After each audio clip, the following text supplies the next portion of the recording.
की जय जयकार। 1 2 3 4 बाबा जी की जय जयकार। जब तक सूरज चांद रहेगा बाबा तेरा नाम रहेगा। जब तक सूरज चांद रहेगा बाबा जी का नाम रहेगा।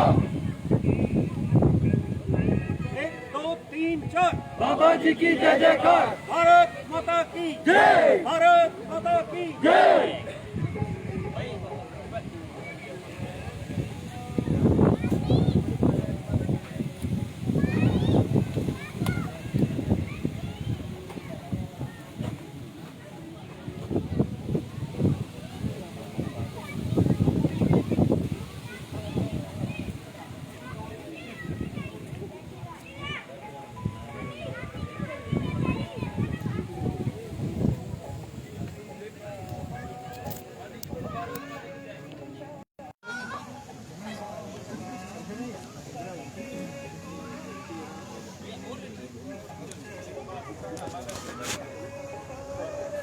नमस्कार। इस समय हम रियासी के जनाना पार्क में खड़े हैं और सामाजिक समरसता मंच रियासी द्वारा डॉक्टर भीमराव अंबेडकर जी का 130वां जन्म दिवस यहां पे मनाया जा रहा है।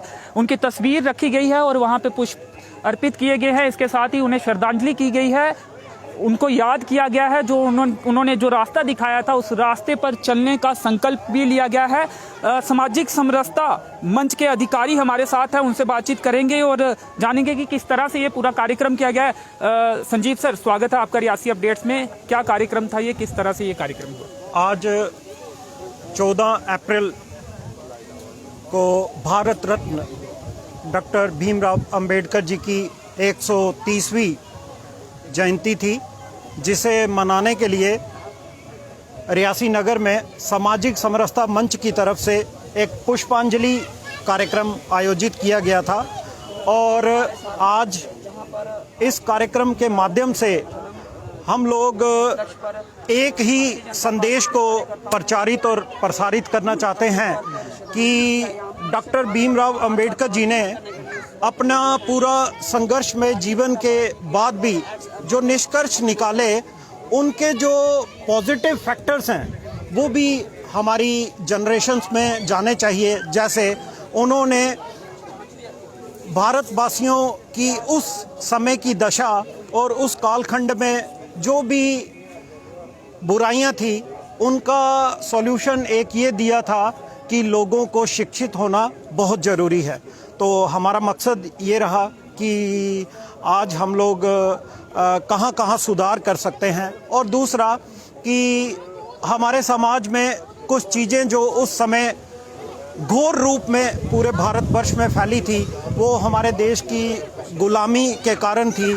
जैसे उन्होंने अपने जीवन काल में छुआछूत इन चीज़ों को बहुत झेला और बहुत संघर्षमय स्थितियों के बाद उन्होंने विदेशों में पढ़ाई करके भारत को अग्रसर करने के लिए भारत का संविधान का निर्माण भी किया।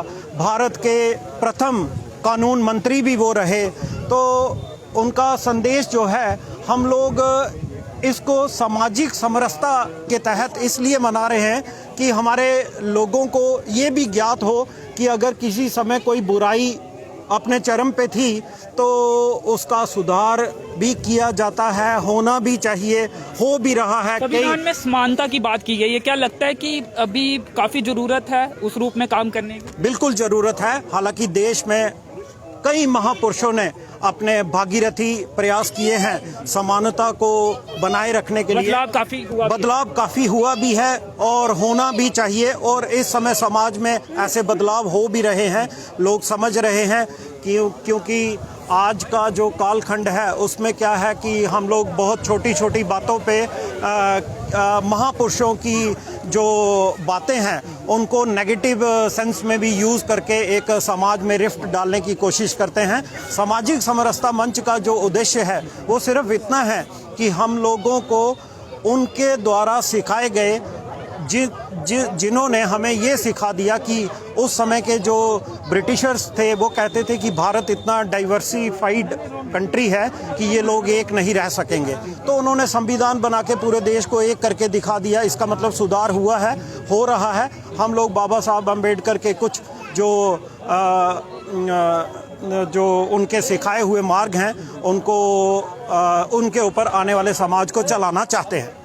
नेताओं के खिलाफ एक परसेप्शन बना हुआ है कि अभी भी जाति और धर्म के नाम पर वोट मांगे जाते हैं और ऐसा देखा भी जाता है काफ़ी जगह पर, और उस पर क्या कहेंगे? क्या वो ख़त्म होने की ज़रूरत है और लोगों को भी समझने की और जागरूक होने की ज़रूरत है कि जाति पर या धर्म पर वोट ना दिया जाए? मेरा इस मामले में इतना ही कहना है कि नेताओं को हम लोग किसी भी बात से रोक नहीं सकते, क्योंकि आप समझ सकते हैं कि इस समय वोट पाना मेरे हिसाब से उनके लिए येन केन प्राकरेन एक वो बन चुका है। तो लोगों को समझना चाहिए। लोग अगर शिक्षित होंगे तो उनको पता चलेगा कि ये नेता अगर किसी तरह की रिफ्ट पैदा कर रहा है समाज में तो उसका कारण क्या है। तो लोग ही जिस दिन जागरूक होंगे तो नेता लोग सुधरेंगे, अदरवाइज नेता लोग तो कुछ भी कर सकते हैं। जी जी, चलिए सर, आप क्या कहना चाहेंगे आज के मुद्दे?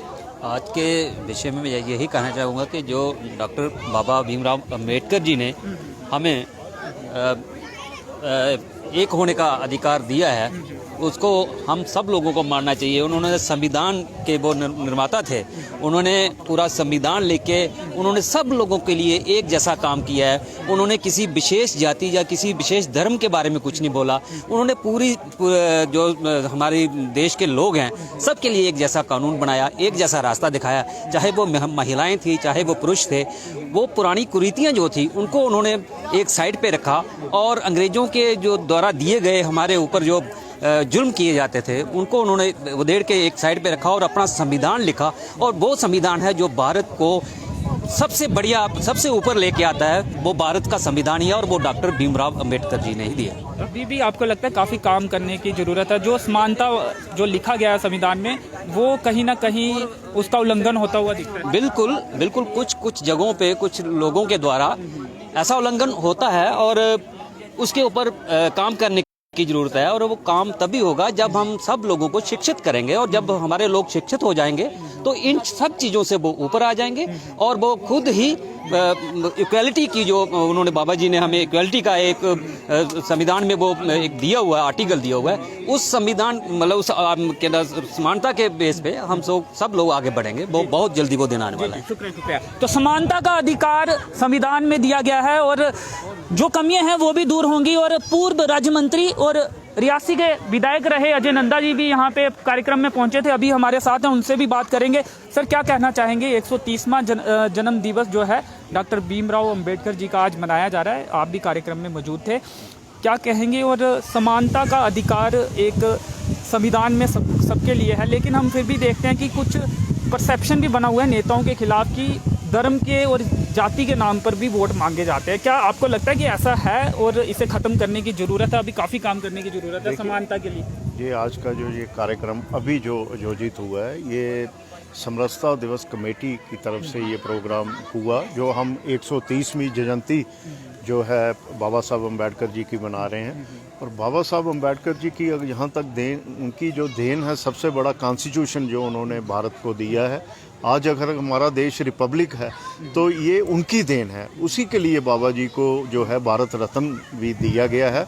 बाबा जी का जो जीवन है शुरू से ही संघर्ष से गुजरा है। उन्होंने जात पात के खिलाफ, ऊंच नीच के खिलाफ, छूत छात के खिलाफ उन्होंने जद्दोजहद की, बहुत बड़ी जंग लड़ी है।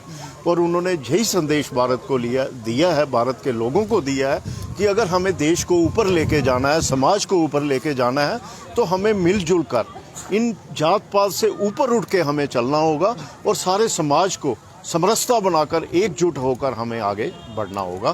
तभी हम इस देश को आगे बढ़ा सकते हैं, अपने देश को आगे ले जा सकते हैं। तो मैं यही कहूँगा कि बाबा जी के दिखाए हुए रास्ते पे हमें चलना चाहिए। ये जो घटिया राजनीति कई लोग करते हैं, ये जात पात के नाम पर या छोटी मोटी आपस में भाई को भाई लड़ाने की लेकिन आज वोटर बड़ा, मैं कहूँगा कि एक बहुत इंटेलिजेंट हो गया। अब इन चीज़ों से वो दूर हो रहा है, वो समझता है कि सच क्या है, झूठ क्या है। अब ये वाली पॉलिटिक्स चलने वाली नहीं है। और मैं यही कहूँगा कि हमें सभी को मिलकर समरसता बनाकर इन चीज़ों से परे हटकर और जो बाबा साहब जी का दिखाया हुआ रास्ता है उसके ऊपर अमल करना चाहिए।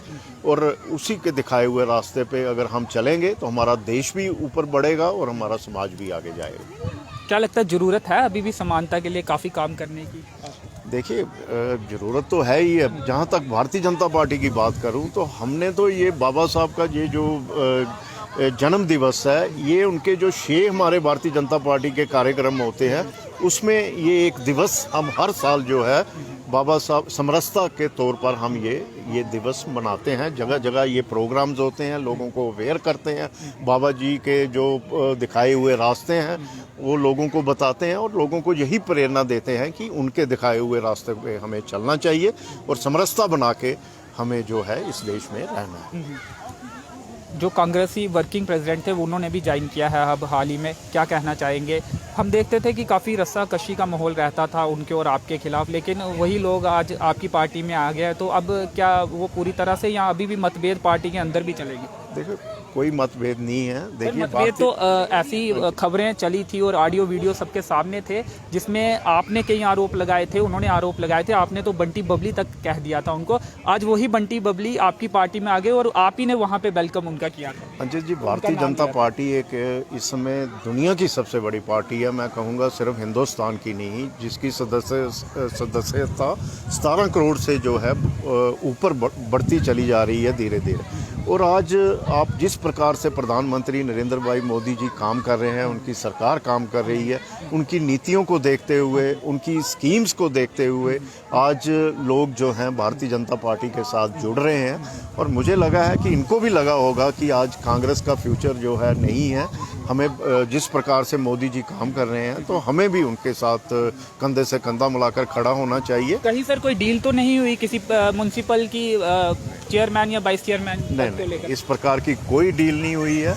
भारतीय जनता पार्टी कोई डील करके नहीं किसी को लाती, ना तो कोई इलेक्शंस हैं आप जानते हैं, ना तो कोई इस समय ऐसा है। उनकी खुद की इच्छा थी कि भारतीय जनता पार्टी में हम ज्वाइन करें।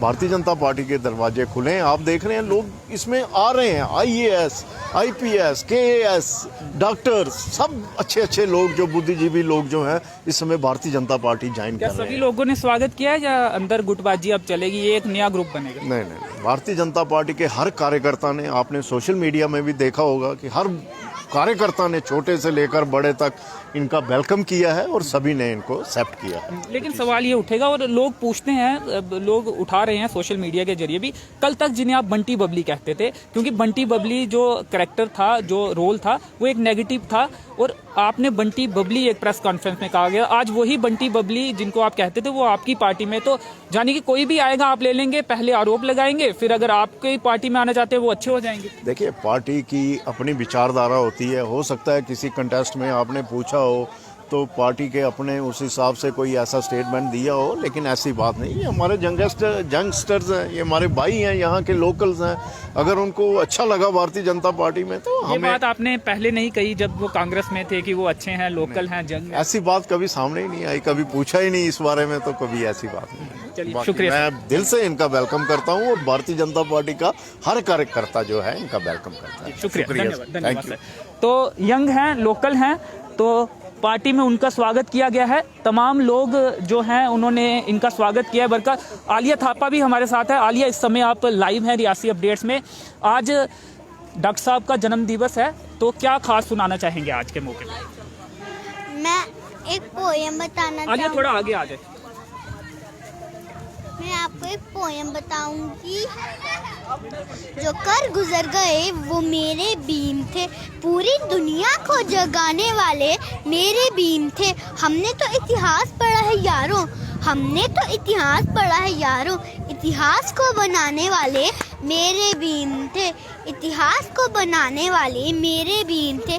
कदम ऐसा चलो कि निशान बन जाए, कदम ऐसा चलो कि निशान बन जाए, काम ऐसा करो कि पहचान बन जाए, काम ऐसा करो कि पहचान बन जाए। यहाँ जिंदगी तो सभी जी लेते हैं, लेकिन जिंदगी जियो तो ऐसे जियो कि सबके लिए मिसाल बन जाए। बहुत खूब, जिंदगी ऐसी जियो कि सबके लिए मिसाल बन जाए। भारतीय सेना की यूनिफॉर्म आज आपने पहनी है, क्या सेना में जाने के इच्छुक हैं? बड़े होकर क्या बनना है आपको? मेरे को भीमराव अम्बेडकर की तरह डॉक्टर बनना है। डॉक्टर आपके नाम के साथ लगे। और आज कहीं परफॉर्म किया है आपने किसी कार्यक्रम में? हाँ, मैंने बहुत जगह बोला है। तो आलिया, आपके वीडियोस भी हम देखते हैं कि काफ़ी वायरल होते हैं, काफ़ी लोग पसंद करते हैं आपके वीडियोस। तो क्या कहना चाहेंगे जो लोग आपकी तारीफ़ करते हैं उन वीडियोस में जो कमेंट्स आते हैं, और कैसा लगता है आपको? मुझे बहुत अच्छा लगता है। क्या करें, शुक्रिया करेंगे जो लोग तारीफ़ करते हैं कमेंट्स के जरिए आपकी। हाँ, और कुछ सुनाना चाहेंगे? कुछ पहले का कोई डोगरी में कुछ सुनाना चाहेंगे? क्योंकि हमने देखा कि आपकी डोगरी एक वीडियो भी अभी रिसेंटली आई है, कुछ सुनाना चाहेंगे डोगरी में? हाँ। सारे दिशा कुल्लाबाद जिस मुल्क है दिशान है, जिथे गन साहब देगे तो कोई पढ़दा कुरान है, जिथे एक कुल्ला एक बात तीर्थ स्थान और साढ़े हिंदुस्तान और साढ़े हिंदुस्तान, जिथे कटा माता वैद दा पूरा योगदान है, उथे शास्त्री दे बाबा दे बड़ा का समान है। कोई मुच्छा गट्टी दाढ़ी रखे टोपी दा समान है, अल्लाह अल्लाह पढ़दा रवे बंदा मुसलमान है। कोई हरिम नायन ते आखे भगवान है, कोई कंका शीशी पगड़ी लकैच करवान है। वाहिगुरु दा खालसा दे वाहिगुरु दी शान, जंग पैर जित्ती कत्ता जित्ती तिरंगा च जान है। पी करगल जिए जित्ती लाता बड़ा गोमसार है, बीरे दे शिंगी बचाए देंगे अपने प्राण। अशोक चक्कर वीर चक्कर बीरे दा समान है, सिलांजी दा बड़ा गे समान है। मिट्टी खंडू को लबा साई डोगरी जवान है, जिथे हर बंदा आके तिरंगा साड़ी शान और साढ़े हिंदुस्तान और साढ़े हिंदुस्तान। मेरी किता सबको मेरी किता बेच जान है, मेरी किता बेच सबको मेरी किता बेच जान है। साड़ी मिट्टी बोर सोना साड़ी चमक बेच चांदी, साड़ी मिट्टी बोर सोना साड़ी चमक बेच चांदी। जिते पीर दे फकीर ऋषि मुनि दा स्थान है, जिते पीर दे फकीर ऋषि मुनि दा स्थान है, जिते खंड मिट्ठी डोगरी दा अठवां स्थान है। साढ़े दिल बिच दिल्ली कश्मीर सारी जान है, साढ़े दिल बिच दिल्ली कश्मीर सारी जान है। जिते हर शख्स आके तिरंगा साड़ी शान और साढ़े हिंदुस्तान और साढ़े हिंदुस्तान है। आलिया ने बड़े ही खूबसूरत तरीके से जो पूरे देश की व्याख्या वो कर दी है और डोगरी में की है, और डोगरी बोलने की भी सलाह ये देती है। आएगा जी, कभी सोचा ना था ऐसा दिन भी आएगा। जो ये आपने जो पहले कविता गाई, ये साड़ा हिंदुस्तान है साड़ा हिंदू, ये किसने लिखी है? ये मेरी मम्मा जी ने लिखी है। अब्दुल राशिद जी एक कवि हैं, विख्यात कवि हैं, जो रियासी जिले के मोहर से आते हैं। आपको बता दें कि ये उनकी लिखी गई लाइनें हैं, और बड़ी ही खूबसूरती के साथ आलिया थापा ने इस कविता को गाया है, और संदेश ये पूरी व्याख्या की है पूरे भारतवर्ष की और हिंदुस्तान का कल्चर की, किस तरह तमाम धर्मों के तमाम जातियों के लोग इस भारतवर्ष में रहते हैं। उसके साथ ही डोगरी में ये गाई है, डोगरी में ये लिखी गई थी अब्दुल राशिद जी द्वारा। डोगरी के बारे में क्या कहना चाहेंगी? क्या मैसेज देंगी कि डोगरी बोलनी चाहिए, हमारी मातृभाषा? हाँ, डोगरी बोलनी चाहिए। डोगरी हमारी मातृभाषा, अपनी मातृभाषा को आगे बताना चाहिए। ठीक है, और डोगरी में कुछ और सुनाना चाहेंगी या कोई और कविता हिंदी में सुनाना मेरे को चाहेंगी? डोगरी में भी आती है, हिंदी में भी आती है। सुना दो कोई भी, जो आपकी फेवरेट है वो सुना दो। कभी सोचा ना था ऐसा दिन भी आएगा, कभी सोचा ना था ऐसा दिन भी आएगा, जिसको कक्षा के बाहर बैठ के पढ़ने वाला छात्र भारत का संविधान लिख जाएगा। कभी सोचा ना था ऐसा दिन भी आएगा, कभी सोचा ना था ऐसा दिन भी आएगा। खुद पक्षपात के साथ जीने वाला, खुद पक्षपात के साथ जीने वाला हमें पूरी जिंदगी के लिए पक्षपात से मुक्त करवा जाएगा। कभी सोचा ना था ऐसा दिन भी आएगा, कभी सोचा ना था ऐसा दिन भी आएगा, कभी सोचा ना था ऐसा दिन भी आएगा। जिसको कभी किताब पढ़ने से रोका था, जिसको कभी किताब पढ़ने से रोका था, वो विश्व की सबसे बड़ी निजी लाइब्रेरी भी पढ़ने के लिए छोड़ जाएगा। कभी सोचा ना था ऐसा दिन भी आएगा, कभी सोचा ना था ऐसा दिन भी आएगा, कभी सोचा ना था ऐसा दिन भी आएगा। जिसकी पर्सनालिटी को कभी नकारा था, जिसकी पर्सनालिटी को कभी नकारा था, वो फादर ऑफ कॉन्स्टिट्यूशन कहलाएगा। कभी सोचा ना था ऐसा दिन भी आएगा। जिसकी पहचान को कभी नकारा था, जिसकी पहचान को कभी नकारा था, उसके statues world largest number of statues में गिने जाएंगे। कभी सोचा ना था ऐसा दिन भी आएगा, कभी सोचा ना था ऐसा दिन भी आएगा, कभी सोचा ना था ऐसा दिन भी आएगा।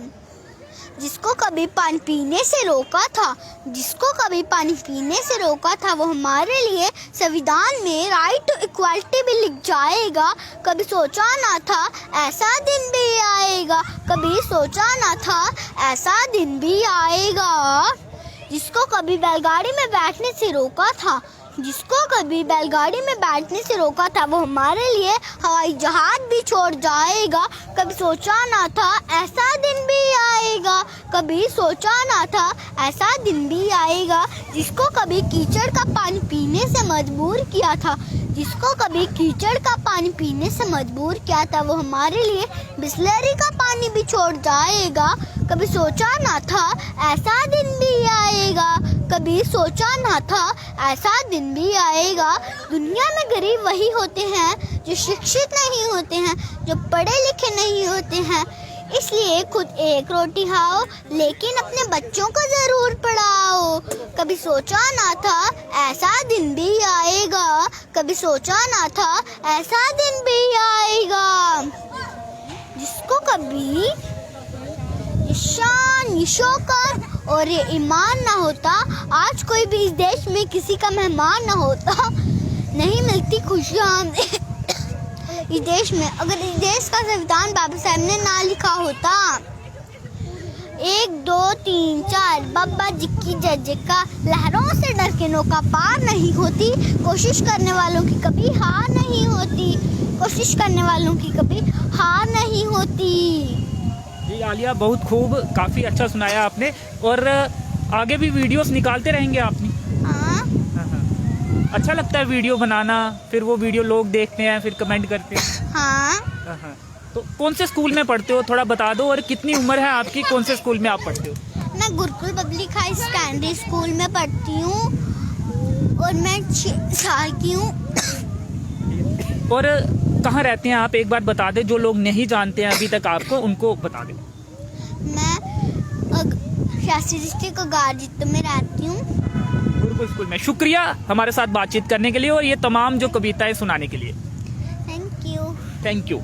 तो ये थी आलिया थापा, अगार जितो में रहती हैं। काफ़ी सारे वीडियोस इनके आपने रियासी अपडेट्स में देखे होंगे, काफ़ी वायरल भी इनके वीडियोस हुए हैं, लोग काफ़ी पसंद करते हैं इनके वीडियोस। और आज ख़ास तौर पर डॉक्टर साहब का जन्मदिन था, डॉक्टर भीमराव अंबेडकर जी का। उस मौके पर इन्होंने कुछ कविताएं सुनाई हैं, कुछ रचिताएं सुनाई हैं, उनके जो जीवन के बारे में, उन कविताओं के बारे में। बहुत बहुत थैंक यू करती हूँ जो आप मेरा इंटरव्यू ले रहे हो। जी शुक्रिया। तो इनका अलग एक अंदाज है, लोगों ने उस अंदाज को पसंद किया है। गुरुकुल स्कूल में रियासी में ये पढ़ती हैं और अगार जितो कटरा में रहती हैं। तो आपको बता दें कि काफ़ी सारे प्रोग्राम्स हो सकता है ज़िले में हुए हों, लेकिन जो आज रियासी में हमें कवर करने का मौका मिला, आज सुबह अंबेडकर भवन में सुबह कार्यक्रम हुआ।